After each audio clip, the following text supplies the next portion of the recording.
ఆపలేరు. Nobody can stop this flow. Hallelujah. Hallelujah. Hallelujah.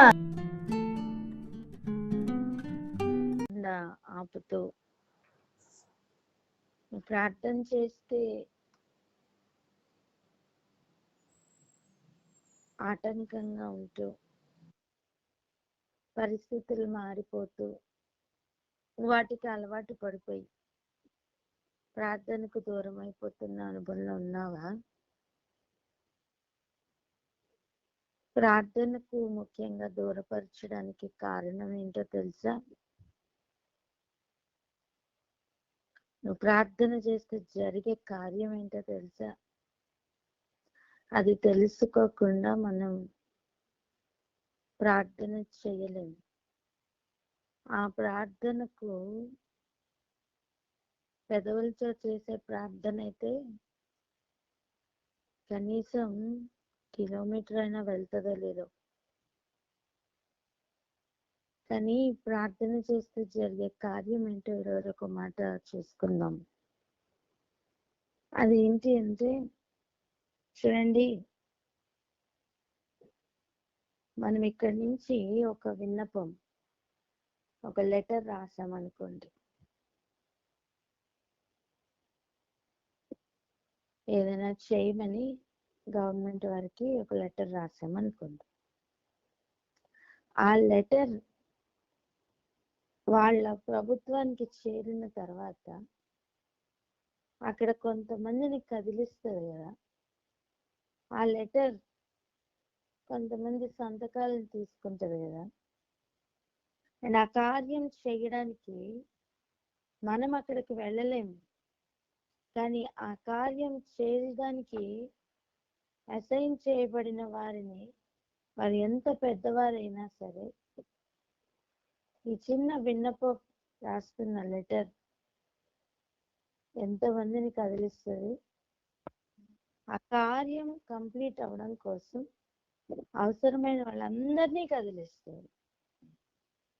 అప్పుడే నువ్వు రాసిన లెటర్, ఆ విన్నపం కంప్లీట్ అవుతుంది. అవునా కదా? అదేవిధంగా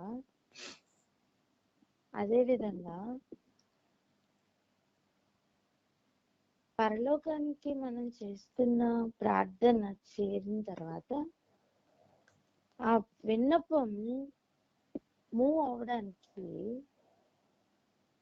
ఆ విన్నపం కంప్లీట్ అవడానికి దేవుడు ఆ పని కొరకు అసైన్ చేసిన వారందరినీ దేవుడు కదుపుతారు. ఇశ్రాయేలీయుల మొర ఆయన సన్నిధికి చేరింది కదా. ఆయన వారిని జ్ఞాపకం చేసుకున్నప్పుడు ఎంతమందిని కదిపారు? మోషే దగ్గర నుండి ఫరో వరకు కదలలేదా?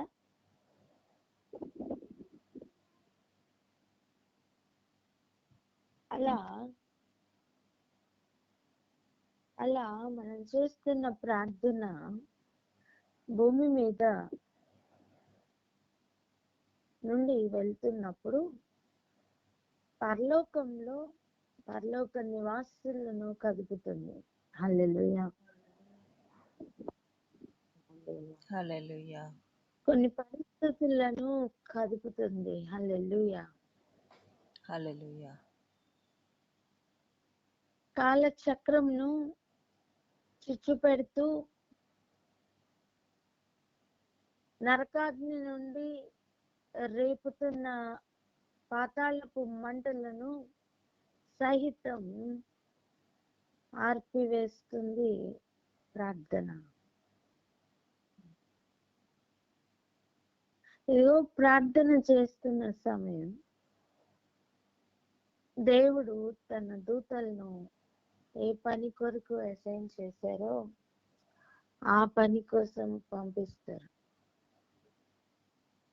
మనం ఆ ఏరియాకు వెళ్ళలేకపోవచ్చు, కానీ వెళ్ళగలిగిన వారిని దేవుడు అక్కడికి పంపిస్తారు. మనం స్వయంగా ఏం చేయలేకపోవచ్చు, కానీ ఎవరి ద్వారా దేవుడు ఆ పని కానివ్వాలో ఆ పరిస్థితులన్నిటినీ కూడా కదుపుతారు.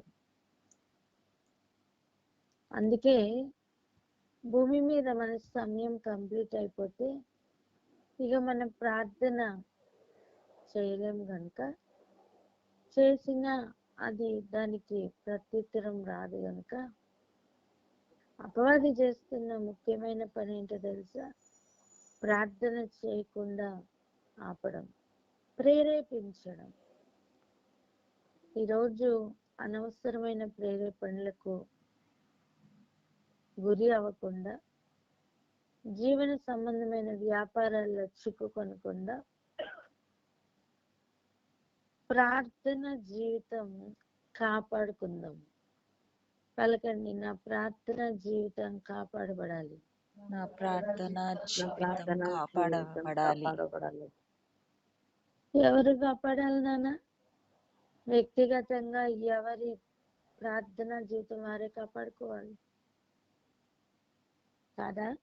అవును. ప్రార్థన అనేది ఉచ్చరింప శక్యం కాని మూల్గులతో, అవును పరిశుద్ధాత్ముడు చేస్తారు, మనకి ఎలాగూ మాట్లాడాలో తెలియదు కనుక. కానీ ప్రార్థనలోకే వెళ్ళకుండా ఆయన కూడా ఎలా మనల్ని సపోర్ట్ చేయగలుగుతారు? దేవుని దగ్గర పక్కనే కుడిపార్శ్వం నుండి యేసు ప్రభు వారు మన నిమిత్తం విజ్ఞాపన చేస్తున్నారు కదా. ఇక్కడ నుండి ఒక మొర అక్కడికి చేరకపోతే తండ్రికి కుమారుని ద్వారా ఎలా చేస్తుంది? భూమి మీద ప్రాణాత్మ దేహములు కలిసి ఉన్నప్పుడే ప్రార్థన చేయటం సాధ్యం తెలుసా? ధనవంతుడు వేదనకరమైన స్థలంలోకి వెళ్ళిన తర్వాత ప్రార్థన చేశాడు, కానీ తన విన్నపం, తన విజ్ఞాపన ఏదైనా ఫలించిందా? లాజర్ని నా కోసం పంపించమంటే లాజర్ రాగలిగాడా? లేదు. అబ్రహాం చెప్తున్న మాట, ఇక్కడి నుంచి ఒకడు అక్కడికి రాకుండా, అక్కడి నుంచి ఒకడు ఇక్కడికి రాకుండా మనకి మధ్యలో పెద్ద అగాధం ఉందని చెప్తున్నారు. ఇప్పుడు భూమి మీద అఫీషియల్ గా ప్రాణాత్మ దేహములతో ఉన్నప్పుడు ఏ అగాధము ఆటంకంగా లేదే. దానియేలు ప్రార్థనకు కూర్చోగానే గాబ్రియల్ బయలుదేరి రాలేదా? ఇక్కడి నుంచి ఒకడు అక్కడికి వెళ్ళకుండా, అక్కడి నుంచి ఒకడు ఇక్కడికి రాకుండా ఆటంకం ఏమీ లేదే. అంతేకాదు, ప్రార్థన ఎటువంటిదో చెప్పనా? ఒక తాళం ఉందనుకోండి, ఒక తాళం మన చేతిలో ఉంది, తాళకి ఆ తాళంను తీసుకుని వెళ్ళి మనం లాక్ ఓపెన్ చేయడానికి పెట్టాలనుకోండి, మనం ఆ డోర్ దగ్గరికి వెళ్ళాలా లేదా? చెప్పండి, అవును. వెళ్ళాలా లేదా? వెళ్ళాలి. పరలోకపు తాళపు చెవులు ఇచ్చారట సంఘముకు. హల్లెలూయా. భూమి మీద నుండి ఒకడు ప్రార్థన చేస్తుంటే పరలోకపు తలుపులు తెరుచుకుంటాయి. హల్లెలూయా.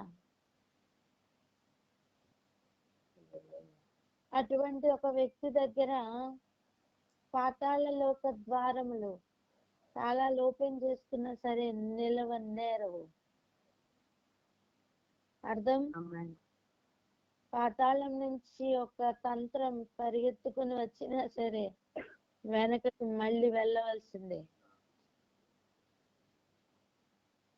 అపరిమితమైన నోరు తెరుచుకొని మృంగుదామని తిరుగుతూ, ఎవరు జ్వరంతో ఉన్నారా, ఎవరు ఆహారం లేకుండా ఉన్నారా, అని వెతుకుతున్న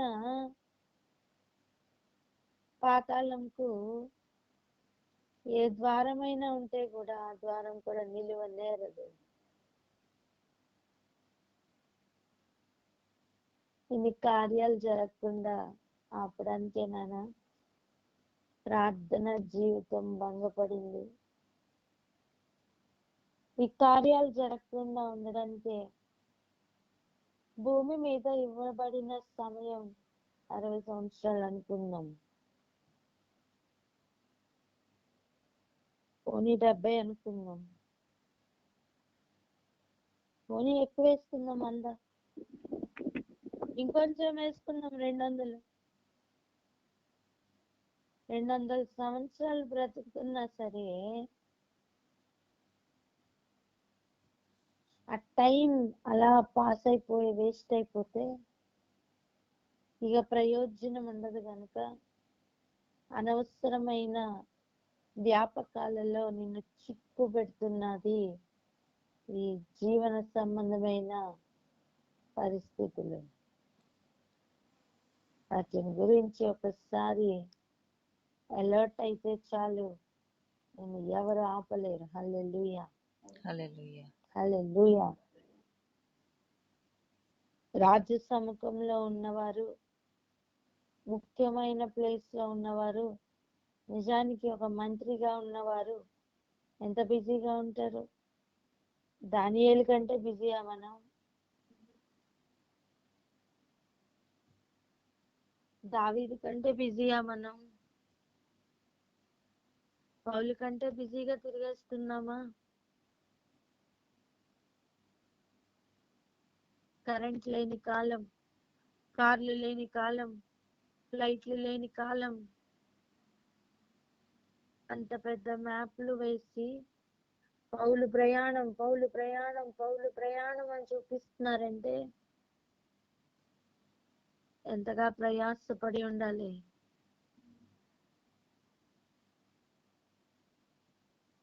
మన పరిస్థితి చూడండి, మనము ప్రయాణం చేయట్లేదు, మన ప్రార్థన ప్రయాణం చేయట్లేదు. పరిస్థితులు మారాలి. హల్లెలూయా, హల్లెలూయా. పలకండి, పరిస్థితులు మారాలని. పరిస్థితులు మారాలి. మన పరిస్థితులు మారాలంటే ఎవరు శ్రద్ధ తీసుకోవాలి? మనమే తీసుకోవాలి. చెప్పండి, నా పరిస్థితులు మారడానికి నేనే శ్రద్ధ తీసుకోవాలి. నా పరిస్థితి మారటానికి నేనే శ్రద్ధ తీసుకోవాలి. హల్లెలూయా. ఎవరో వచ్చి ఏదో చేసి మనల్ని ప్రార్థనకి పురుగొల్పుతారు అనుకోవద్దు. నీ ప్రార్థన నీ లోపల నుంచి వచ్చే మొర, నీ ప్రార్థన దేవుని సన్నిధికి వెళ్ళవాలి అంటే ఆ ప్రెషర్ మంచిదే.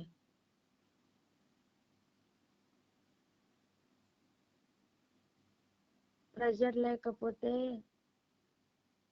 ఆ ప్రార్థన అక్కడ చేరదు.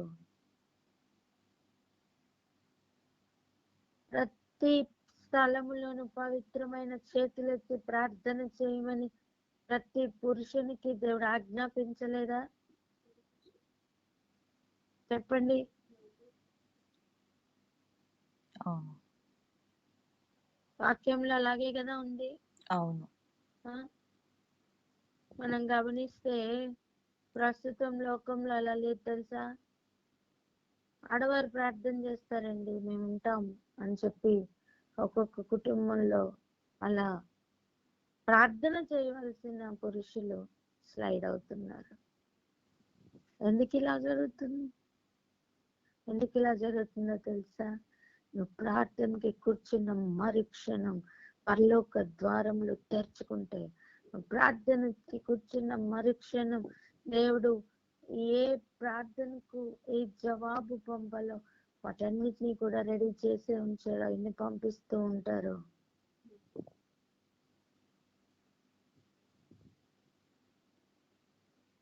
పరిస్థితుల్లో మార్పు కలుగుతుంది.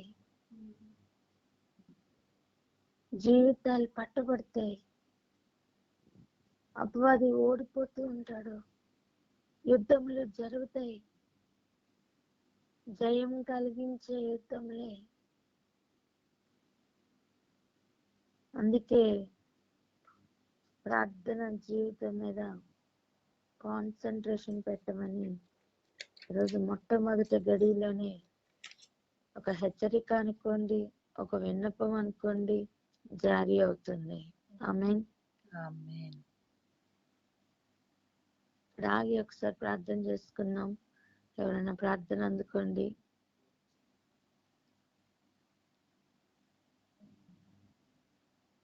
పరిశుద్ధుడా, స్తోత్రం నాయన, స్తోత్రం తండ్రి, స్తోత్రం యేసయ్యా, స్తుతులు రాజు, స్తోత్రం నాయన. తండ్రి నాయన, మేము ప్రార్థన చేస్తున్నప్పుడు ఏమి జరుగుతుందో ప్రభా నాయన, స్తోత్రం తండ్రి, మీరు మాకు తెలియజేశారు ప్రభా. స్తోత్రం నాయన, స్తుతులు రాజు, స్తోత్రం నాయన. మా ప్రార్థనలన్నిటికీ ప్రభా నాయన జవాబు నాయన సిద్ధం చేస్తు ప్రభా. పరలోక ద్వారం తెరచి ప్రభా నాయన మా కొరకు నాయన నాయన సిద్ధపరిచినటువంటి సమాధానాన్ని నాయన నాయన నాయన మాకు అవసరమైనటువంటి ప్రభావాన్ని మీరు సిద్ధపరిచి ప్రభావాన్ని మీరు పంపిస్తున్నారు.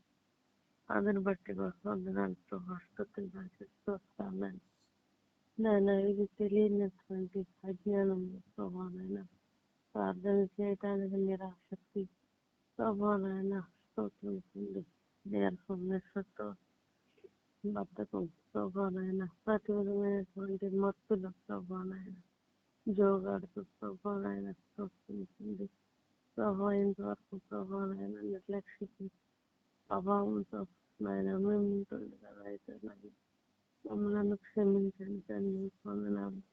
మీకు కలిగించైనా ప్రార్థన చేయటానికి నేను కృపను దయచేయడానికి మీకు వందనాలు ప్రభా.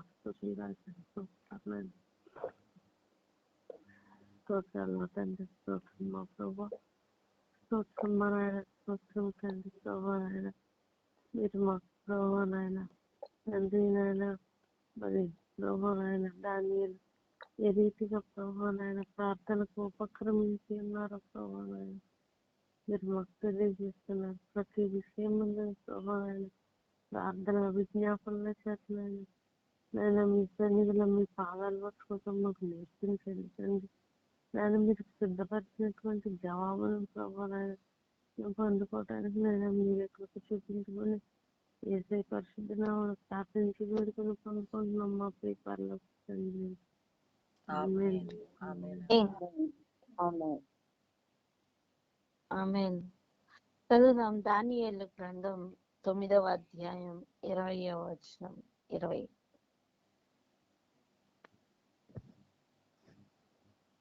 దానియేలు గ్రంథం 9వ అధ్యాయము 20వ వచనం. నేను ఇంకా పలుకుచు ప్రార్థన చేయుచు పవిత్ర పర్వతము కొరకు నా దేవుడైన యెహోవా ఎదుట నా పాపమును నా జనం యొక్క పాపమును ఒప్పుకొనుచు నా దేవుని విజ్ఞాపన చేయుచుంటిని. హల్లెలూయా. నేను ఇంకా పలుకుతూనే ఉన్నాను, నేను ఇంకా ప్రార్థన చేస్తూనే ఉన్నాను అని చెప్తున్నాడు. ఇందుకే ఏం ప్రార్థన చేశారట? పరిశుద్ధ పర్వతం కొరకు ప్రార్థన చేస్తున్నాడట. ఇంకా నా పాపమును నా జనము యొక్క పాపమును ఒప్పుకుంటున్నాను. ఆజ్ఞ అతిక్రమమే పాపం. అవును, ఆ ప్రతి పాపము కేవలం నా పాపం అయితే నేను ఒప్పుకుంటా, ఇతరుల పాపంతో నాకేం పని అనుకోలేను. ఇతరుల కాలంలో నేను లేనేలేను, నేను ఎలా బాధ్యుడను అనుకోలేదు. పితరుల పాపములు కూడా ఒప్పుకుంటూ ప్రార్థన చేస్తూ ఉన్నాడు. హల్లెలూయా, హల్లెలూయా. అంటే మన ప్రార్థన ఎంత పవర్ఫుల్ ఆలోచించండి. ప్రార్థన చేయకుండా పరిస్థితులు ఎందుకు కాపుతాయితే తెలుసా? ఆ పరిస్థితుల్లో మార్పులు వస్తాయి కనుక.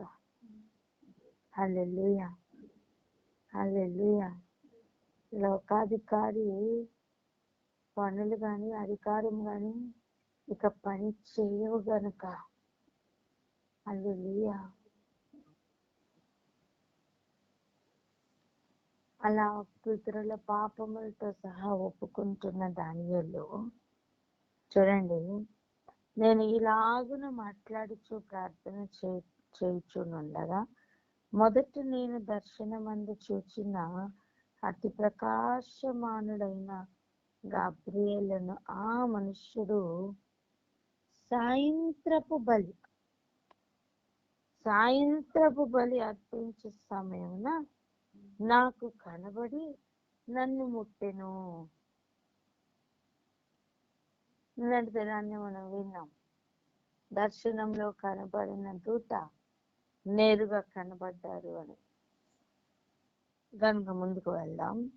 అతడు నాతో మాట్లాడి ఆ సంగతి నాకు తెలియచేసి ఇట్లా, నేను ఏ సంగతి అదే చూడబోతున్నాం. దానియేలు, నీకు గ్రహింప శక్తి ఇచ్చుటకు నేను వచ్చి తిని. దానియేలు, నేను ఎందుకు వచ్చానని చెప్తున్నానండి గాబ్రియేల్? గ్రహింప శక్తిని అనుగ్రహించారు. అంటే గ్రహింప శక్తిని అనుగ్రహించడానికి దేవుడు ఒక దూతను కూడా పంపించాడా అంటే అవును. హల్లెలూయా.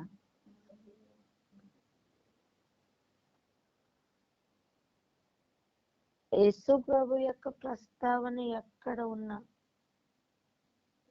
యేసు ప్రభు యొక్క మిషన్ వర్కౌట్ అవడానికి ఎక్కడైనా గాబ్రియేల్ మనకు కనిపిస్తారు.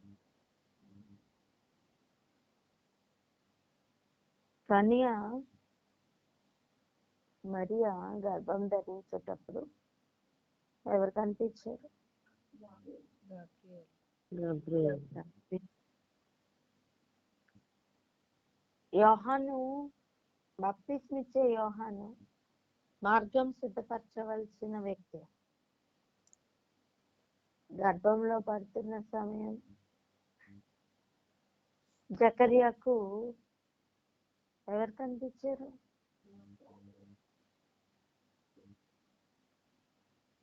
గాబ్రియేల్. చెప్పండి గాబ్రియేల్ అని. గాబ్రియేల్. యేసయ్య మిషన్ కొరకు ఎక్కువగా మనం గాబ్రియేల్ ని చూస్తున్నాం.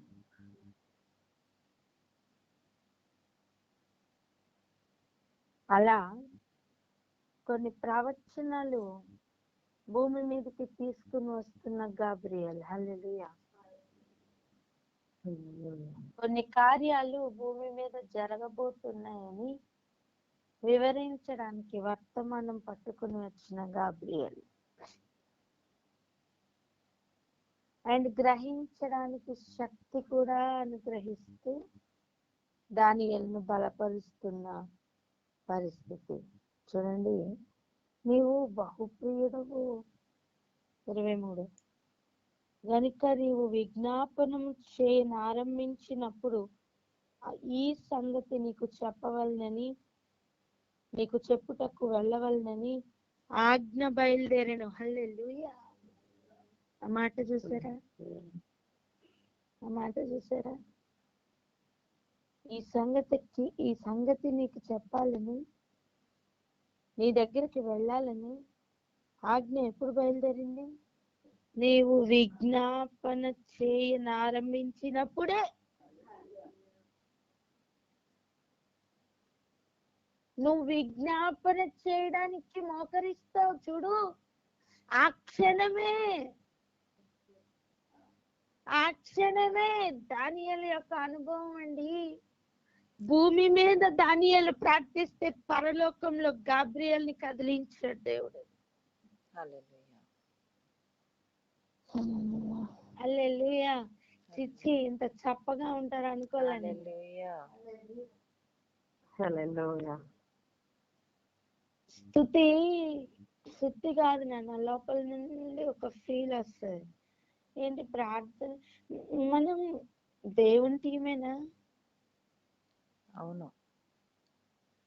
అయితే ఉత్సాహం పెరుగుతుంది. హల్లెలూయా. ఒకరికి ఇద్దరికి కాదండి, అందరు మ్యూట్ తీయండి. అందరు మ్యూట్ తీసి హల్లెలూయా అని చెప్పండి. హల్లెలూయా. ప్రార్థిస్తున్న వారు హల్లెలూయా అని చెప్పండి.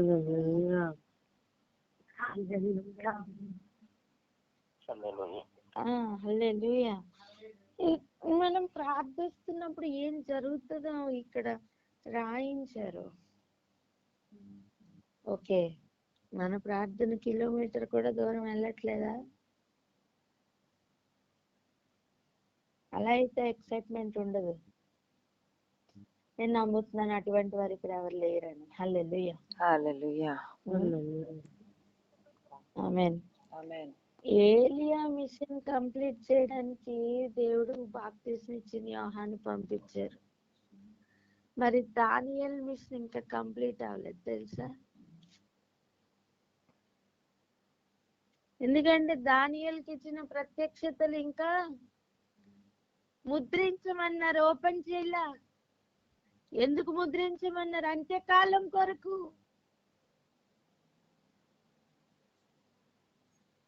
అది ముందుకు వెళ్తే అర్థమవుతుంది. ఇంకా చూడండి, నువ్వు విజ్ఞాపన చేయని ఆరంభించినప్పుడే జరిగిన సంగతి, నీకు తెలియవలసిన సంగతి బయలుదేరిపోయింది. హల్లెలూయా.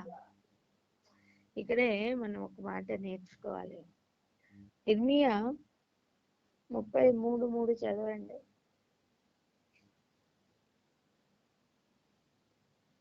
దానియేలు చదువుతున్న గ్రంథం ఏది? ఇర్మియా. ఇర్మియా ప్రవచన గ్రంథం. ఇప్పుడు అదే ఇర్మియాలోనండి 33:3 వచనం చదవండి. ఇర్మియా గ్రంథం 33:3. నాకు మొరపెట్టుము, నేను నీకు ఉత్తరం ఇచ్చేదను. నీ గ్రహింపలేని గొప్ప సంగతులను, గూఢమైన సంగతులను నీకు తెలియజేతును. చాలు. చూడండి, నువ్వు మొరపెట్టు, ఏం చేస్తాను నేను వెంటనే ఉత్తరం ఇస్తాను. ఇప్పుడు మనం ఫోన్ చేస్తున్నామండి ఈ కాలంలో. ఫోన్ రింగ్ చేస్తాం, అడిగిన దానికే కదా అవతల వ్యక్తి సమాధానం చెప్తారు. అవునా కదా? చెప్పండి. అవును. అవునా? కానీ నీకు అర్థం కాని కొన్ని విషయాలు కొన్ని భాషల్లో చెప్పేసి పెట్టేస్తే ఎలా ఉంటుంది? అర్థం కాదు. అర్థం కాదు. ఏంటి, ఏం చెప్పారు, ఏమర్థం కాదు. ఇప్పుడు ప్రభు చేస్తున్న పని ఏంటో తెలుసా? ప్రభు చేస్తున్న పని ఏంటో తెలుసా? నాకు మొర పెట్టుము, నీకు ఉత్తరం ఇస్తా.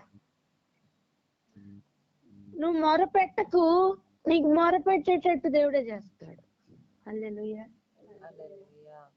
హల్లెలూయా. మనం మొర పెట్టకుండా బిజీగా తిరుగుతూ ఉంటాం కదా, లేదా గురి పెడతాం కదా. అప్పుడు మొరపెట్టేటట్టు దేవుడు గిల్లుతున్నారంటే కృప అండి. చెప్పండి, కృప అని. కృప. ఈ మొర గిల్లినప్పుడు మనం వెంటనే ఏమంటాం? నొప్పి అవుతుంది కదా, వెంటనే ఏమంటాం? అబ్బా అంటాం, లేకపోతే అమ్మ అంటాం, ఏదో ఒకటి అంటాం కదా. చెప్పండి, అవునా కదా? అవును. వెంటనే ఆయన ఉత్తరం ఇస్తే ఉన్నాను. హల్లెలూయా. గిల్లిందెవరు? ఆయనే. గిల్లిందెవరు? ఆయనే. గిచ్చిందెవరు? ఆయనే. ఇంతకీ మ్యాటర్ ఏంటో తెలుసా? ఎందుకు ఆయన మొరపెట్టేటట్టు చేస్తున్నాడో తెలుసా? నీవు గ్రహింపలేని గొప్ప సంగతులను, గూఢమైన సంగతులను నీకు తెలియచేతును. ఆమేన్. ఆమేన్. ఆమేన్. ఆమేన్. ఆమేన్. ఇప్పుడు దానియేలు జీవితంలో జరుగుతున్నదే. ప్రార్థన ఆరంభించిన మొదటి దినమే ప్రత్యుత్తరం బయలుదేరిపోయింది. విజ్ఞాపన ఆరంభించిన ఆ క్షణమే ఆన్సర్ స్టార్ట్ అయిపోయింది. ఇంతకీ ఏంటి ఆన్సర్? గ్రహింపలేని గూఢమైన సంగతులు.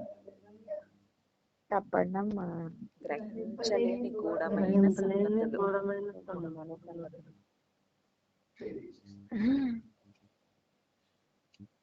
ఈ సంగతి నీకు తెలియచేయమని ఆ మొదటి దినమే పంపించారు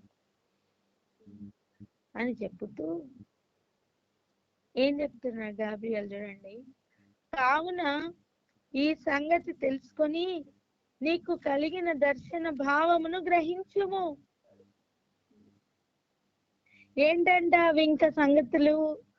తిరుగుబాటును మాన్పుటకును, పాపమును నివారణ చేయుటకును, దోషము నిమిత్తము ప్రాయశ్చిత్తం చేయుటకును, యుగాంతము వరకు ఉండునట్టి నీతిని బయలుపరచుటకును, దర్శనమును ప్రవచనమును ముద్రించుటకును, అతి పరిశుద్ధ స్థలమును అభిషేకించుటకును, నీ జనమునకును పరిశుద్ధ పట్టణమునకును 70 వారములు విధింపబడెను. ఎన్ని వారములు? 70 వారములు. నిన్నటి దినాన్ని మనం చెప్పుకున్నాం. వారము అంటే ఎంత అని చెప్పుకున్నాం? 7 సంవత్సరం. 7 సంవత్సరం. ఇప్పుడు 70 వారాలు అంటే ఏమవ్వాలి? 7 × 7 సంవత్సరములు. యెరూషలేమును మరలా కట్టించవచ్చునని ఆజ్ఞ బయలుదేరిన సమయం మొదలుకొని అభిషిక్తుడకు అధిపతి వచ్చు వరకు 7 వారములు పట్టునని స్పష్టముగా గ్రహించుము. 62 వారములు తొందరగల సమయముల యందు పట్టణపు రాచ వీధులను కందకములను మరలా కట్టబడును. ఈ 62 వారములు జరిగిన పిమ్మట ఏమీ లేకుండా అభిషిక్తుడు నిర్మూలము చేయబడును. వచ్చినట్టు రాజు యొక్క ప్రజలు పవిత్ర పట్టణమును పరిశుద్ధ ఆలయమును నశింపచేయుదురు. వాని అంతం హఠాత్తుగా వచ్చును మరియు యుద్ధ కాలాంతం వరకు నాశనము జరుగునని నిర్ణయింపబడెను. ఇక్కడ వరకు ఒక ప్రవచనం. నిన్న మనం చదివి ఆపిన ప్రవచనం ఉందే యాక్చువల్ గా మనం ధ్యానిస్తున్న ప్రవచనం. అది ఇప్పుడు మనం చూడబోతున్నాం. 27 చూడండి. అతడు 1 వారము వరకు అనేకులకు నిబంధనను స్థిరపరచును. ఇంకా ఏం చేస్తాడట? అర్ధవారమునకు బలిని నైవేద్యమును నిలిపివేయును. అర్ధవారం అంటే ఎంత? 3.5 years. 3.5 సంవత్సరములకు బలిని నైవేద్యమును నిలిపివేయబడతాయి. హేయమైనది నిలిచు వరకు నాశనము చేయవాడు వచ్చును. హేయమైనది నిలిచు వరకు అంటే చూడండి, దేవుని సన్నిధిలో విగ్రహములకు చోటుందా? లేదు. ఈ అపవిత్రమైన ఈ విగ్రహం నిలవరాని చోట నిలవడం, ఏమైనా వస్తువు నిలవడం. ఈ ప్రతిమను ఇంతకు ముందు ఎక్కడ నిలబెట్టారు? దురాయను మైదానంలో.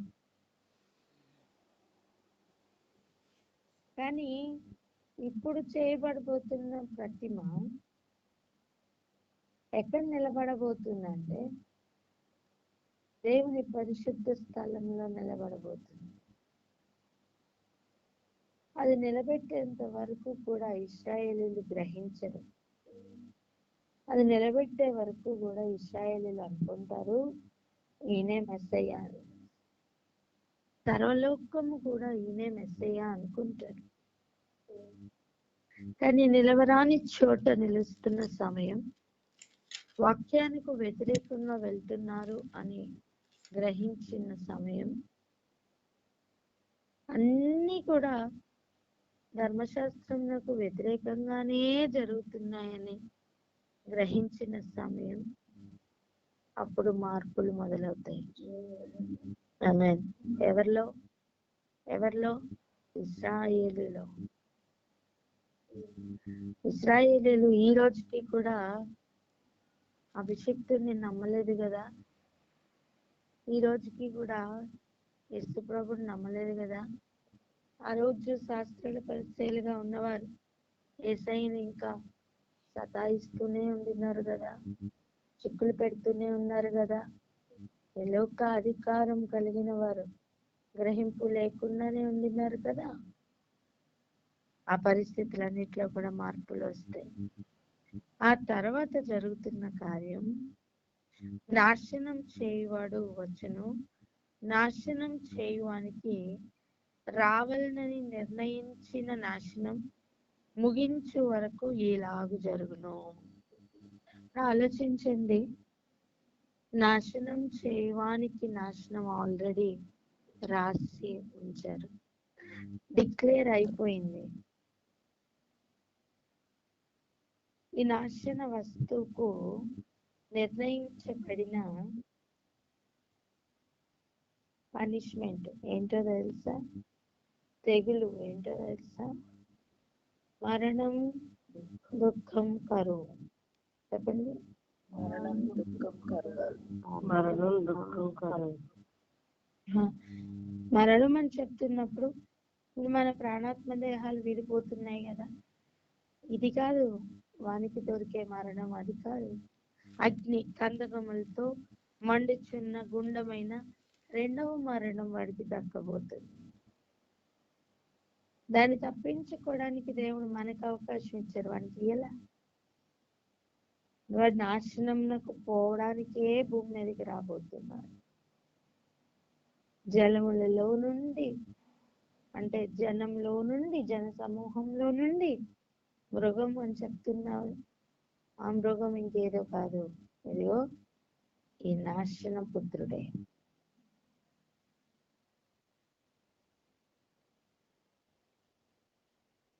ఇదేదైనా సరే ఇప్పుడు ఆలోచిద్దాం.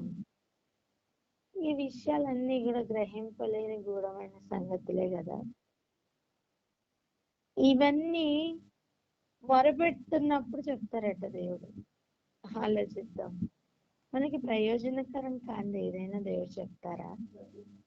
మన సబ్జెక్ట్ కాంది ఏదైనా దేవుడు మనకు చెప్తారా? చెప్పండి. లేదు. చెప్పరు.